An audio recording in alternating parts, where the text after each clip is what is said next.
আর শরীরটা একদমই ভালো নেই। ভীষণ জ্বর, ঠান্ডা লেগেছে, মাথায় যন্ত্রণা, মানে চারিদিক থেকে আমাকে অ্যাটাক করেছে আর কি। আর সাধারণত জ্বরে আমি সেরকম খুব একটা পড়ি না, আর জ্বর জ্বালাটা আমার কমই হয়, ঠান্ডা লাগাটাও কম হয়। আসলে ঠান্ডা লাগা কম বলতে না, ঠান্ডা লাগা আমার কিন্তু হয়েই থাকে সবসময়, মানে সেরকমভাবে কখনো লাগে না আর কি। তো তাছাড়া যেটা সমস্যা হয় শ্বাসকষ্ট হওয়াটা, এগুলো প্রায় মাঝে মধ্যে এগুলো পড়িয়ে সম্মুখীন হতে হয় আমাকে। আর তোমাদেরকে তো অনেক অনেক ভিডিওতে আমি জানিয়েছি ওগুলো কেন হয়, কিসের জন্য হয়। তো হচ্ছে ব্যাপার। চলো, আসল বিষয়টা কি জানো তো, মানে তুমি যতক্ষণ সবার জন্য করতে পারবে, সেটা তোমার জীবন দিয়ে হোক আর তোমার টাকা পয়সা দিয়ে হোক, ততক্ষণ সবাই আছে, তার বাইরে নয়। ঠিক আছে, তুমি যখন অপারগ হয়ে যাবে, তখন কিন্তু তোমার পাশে এসে কেউ দাঁড়াবে না, বলবে না যে তোমার কী হয়েছে, বা আমি কী করতে পারি তোমার জন্য, কী করব, কেউ বলার নেই। বিষয়টা এরকম। Hello guys, welcome back to my channel. আর আমার চ্যানেলে সবাইকে স্বাগত। আশা করি সবাই নিশ্চয়ই ভীষণ ভালো আছো, আর আমিও ভালো আছি। আর সবারই ভালোবাসা নিয়ে আর সবাইকে ভালোবাসা দিয়ে আজকে আমার এই ভিডিওটা আমি স্টার্ট করছি। তো এই যে এদিকে আমি মানে সকালের চাটা সমস্ত কিছু কমপ্লিট করে নিয়েছি। নেওয়ার পরে এখানে চলে এসেছি বাসি উনুনটা নিকে নেবো। ছাইটাইগুলো তুলে নিয়েছি, নিয়ে উনুনটা সুন্দর করে নিকিয়ে নিচ্ছি। আর আজকে আমার কাজ দেখে তো সবাই বুঝতেই পারছো, কোনো রকম কোনো স্পিড নেই। আসলে তোমরা তো প্রথমেই শুনলে যে আমার শরীরটা ভীষণই খারাপ, মানে জ্বর এসছে। আমি জ্বরে সাধারণত সেভাবে পড়ি না, মানে খুব আর কি না হলে জ্বর জ্বালা সেরকম আমাকে পার করতে পারে না আর কি। তো সেটাই আজকে আমার হয়েছে।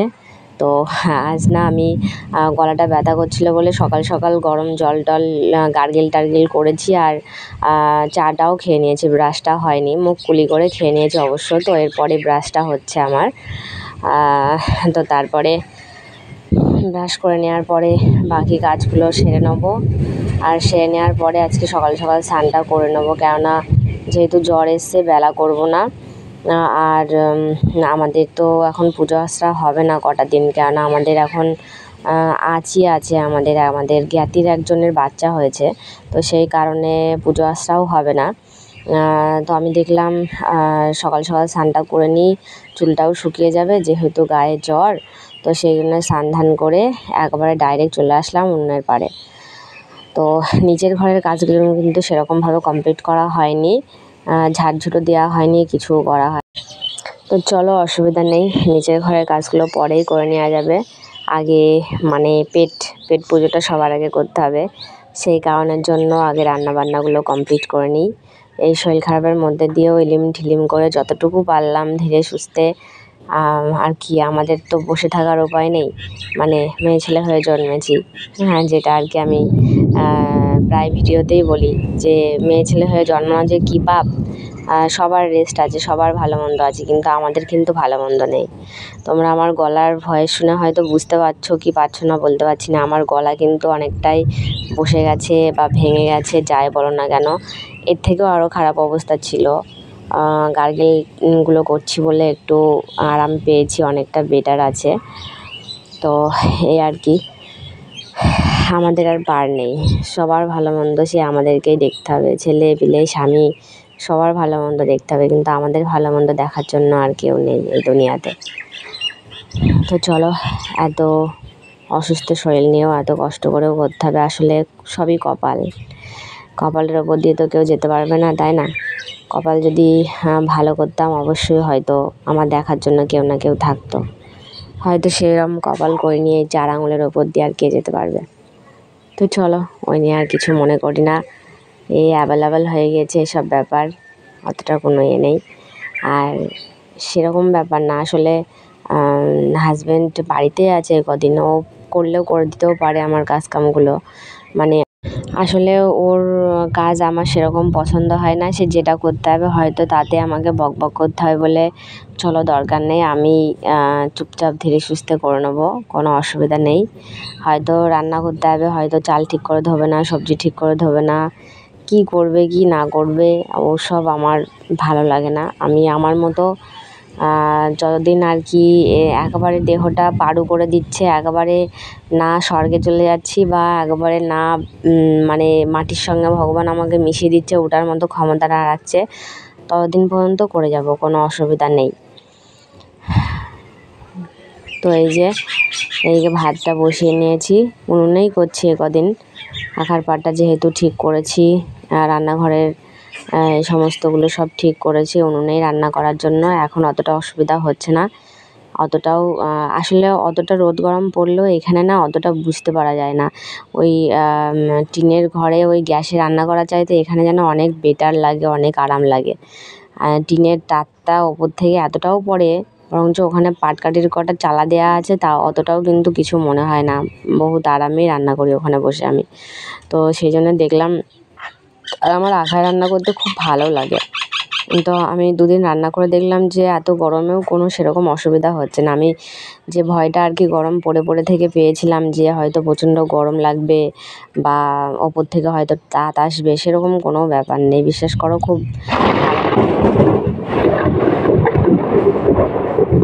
বাড়ি তো আমি যখন ভয়েসটা দিচ্ছিলাম তখন আর কি এতটা জোরে মানে বিদ্যুৎ চমকালো আর কি, বিদ্যুৎই চমকানো বলে এটাকে, তো কী বলবো, তোমরা তো শুনতেই পেলে। বাপ রে! তো চলো, যেটা বলছিলাম আর কি, যে মানে সেরকম একটা গরমও কিন্তু মনে হয় না। আমি ভেবেছিলাম হয়তো এই ঘরটাতে হয়তো প্রচণ্ড গরম লাগবে, আমি আখায় রান্না করতে পারবো না, সে ভয়ে কিন্তু আমি এতদিন মানে গ্যাসেই করে এসেছি গরম পড়ে থেকে। আমার সমস্ত খড়িকাঠ থাকতেও আমি ওখানে করিনি। অবশ্য পাটকাঠিটা আমার ছিল না, বললে অবশ্য জোগাড় করে এনে দিত কোথার থেকে, কিন্তু তবু আমি করিনি। কিন্তু এই দুদিন রান্না করে দেখছি যথেষ্ট আরাম এখানে বসে, মানে চারিদিকের খোলামেলা হাওয়াটাও আর কি আমি পাচ্ছি, আর খুব আরামও হচ্ছে এখানে রান্না করে। তো চলো, কোনোই ব্যাপার নেই, আখায় হোক গ্যাসেই হোক যেখানে হোক রান্না করতেই হবে। আর আগেকার মানুষরা তো আখাতেই রান্না করেছে, তাই না? আমাদের এখন যথেষ্ট সুখ হয়ে গিয়েছে তাই। আর আখায় রান্নার খাবারটা খাওয়াও কিন্তু অনেকটা উপকার। আমরা সবাই সব কিছু জেনেও কিন্তু সেটা করে উঠতে পারি না আর কি, সেরকম ব্যাপার হয়ে গেছে এখন। এখন উন্নত মানের যুগ হয়ে গেছে, বৈজ্ঞানিক যুগ হয়ে গেছে, এখন বিভিন্ন রকমের উন্নত মানের জিনিসপত্র বেরিয়েছে, মানুষ ততই সেই সব জিনিসের মধ্যে আর কি নিজেদেরকে জড়িয়ে ফেলছে। আগেকার সিস্টেম মানুষ প্রায় ভুলেই যাচ্ছে। উনুনে রান্না করা, শিলনোড়ায় বাটনা করা, সব কিছু কিন্তু মানুষ ভুলেই গেছে। তো এই যে আমি ওখানে ভাতটা বসিয়ে দিয়েছি, আর আলু সিদ্ধ দিয়ে দেবো ভাবছি, বেশি কিছু করব না, শরীরটা যেহেতু ভালো লাগছে না। আপাতত এখন আলু সিদ্ধ আর একটু ওই আমরা আছে কটা, কালকে ছাড়িয়েছিলাম, ফ্রিজে রেখে দিয়েছি, সেইটাই আর কি আমরা টক করব একটু, আর ওই আলু সিদ্ধ দেবো। আপাতত এখন এটাই করছি, পরে দেখা যাবে আবার কি করা যায়। এটা দিয়ে সকালটাকে কমপ্লিট হোক, পরে আবার শরীরটা ভালো লাগলে ধীরে সুস্থে আবার কিছু একটা করে নেব। আর সবজিপাতিও সেভাবে নেই। হাজব্যান্ড বাড়িতে প্রায় দিন যদি বসে থাকে তাহলে আর সংসার কী করে চলে বলো? এটাই হয়েছে আমার ব্যাপার, মানে আমার কপালটা ভগবান চারিদিক থেকেই খারাপ লিখেছে আর কি। তো ও হাটটাও হচ্ছে না, প্রায় দিনই বাজার হাটটা করছে না মাঝে মধ্যেই, তো সেই জন্য একটু সবজিপাতিও টানটুকর পড়ে যাচ্ছে। এই আলুটাই আছে, আর মানে এটা ওটা করে চালিয়ে নিচ্ছি আর কি। তো দেখা যাক পরে আবার কি করা যায়, ভাবনা চিন্তা করতে হবে।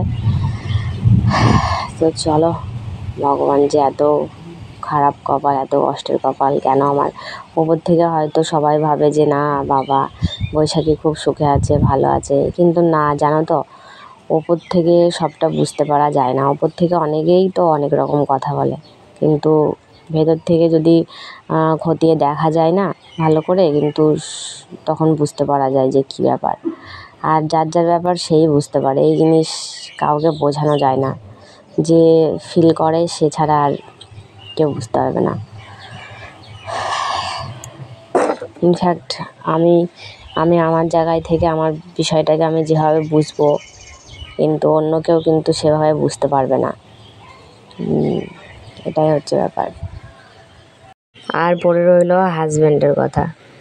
এরকম আমার বাস্তব জীবনে অনেকে এরকম অনেক কথা বলে আর কি, সেটা আমার পেছনেই বলে, আমার সামনে আর কি কেউ বলেনি কখনো।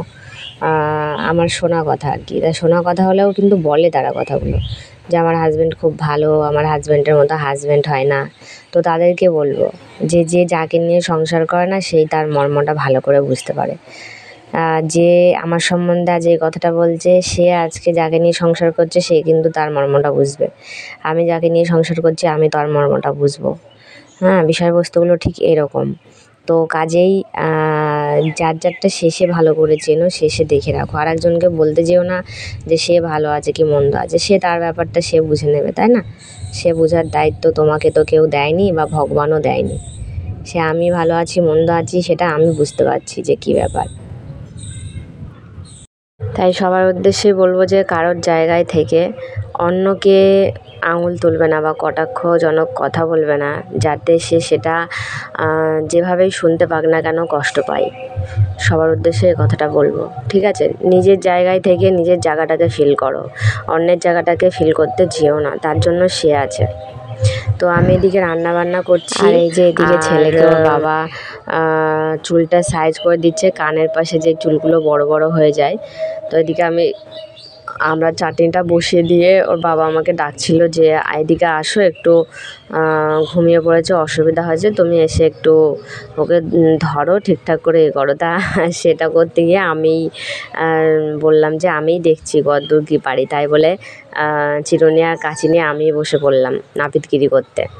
তো এই যে এদিকে দেখো, কখনো এভাবে কাটিনি চুল, আমি পারি না সাধারণত, তো চেষ্টা করে দেখলাম কি হয়।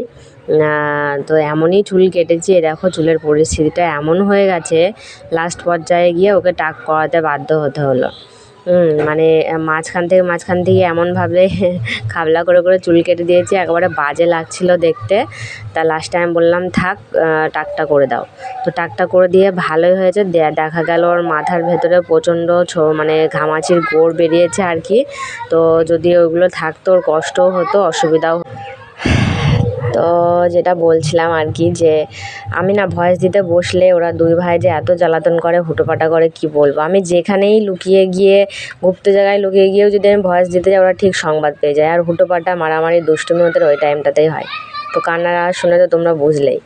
তো যেটা বলছিলাম যে মাথায় ঘামাচির গোড়গুলো থাকলে কিন্তু কষ্টও পেতো, গরমে অসুবিধাও হতো। তা টাকটা করে দিয়ে ভালোই হয়েছে একদিকে।